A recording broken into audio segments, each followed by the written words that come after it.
tomou uma decisão considerada vitória para os defensores da posse e do porte de armas.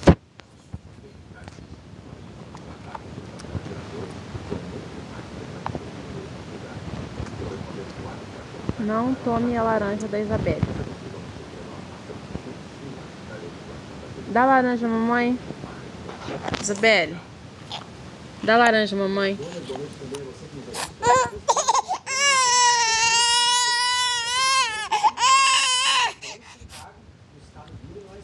Existe uma lei que proíbe as pessoas de terem até guardadas dentro de casa.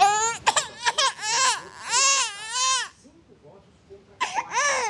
Acabou o pedido para a posse e o porte de armas. O argumento de inventando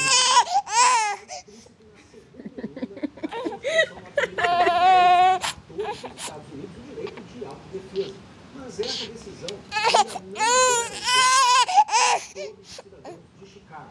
Os legisladores da cidade ainda terão que rediscutir. Dá laranja, mamãe. Segundo os juristas Dá? essa decisão da Suprema Corte abre um precedente para que a mesma decisão seja tomada no caso de movidas em outros estados, que sempre gera muita polêmica, já que aqui nos Estados Unidos são as mesmas de um estado para outro e até de uma cidade para outra. Segura que senão a mamãe vai tomar.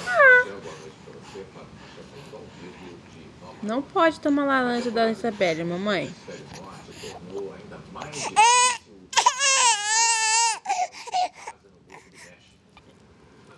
O Golfo do México ainda estão calmas, mas a tempestade tropical Alex está ganhando força. A previsão de que vire um furacão amanhã. Descasca uma laranja pra mim, velho. Para as quase 40 mil pessoas e 6.000 embarcações e limpeza do vazamento de petróleo que já dura quase 10 semanas. A estimativa é de que o furacão passe longe do local onde fica da BP.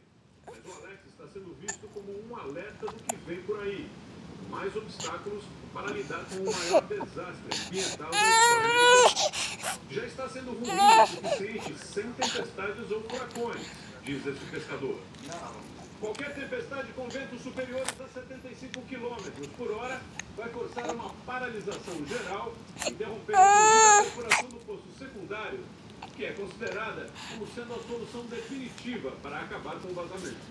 No estado de Michigan, no centro do país, um tornado com ventos estimados em mais de 150 km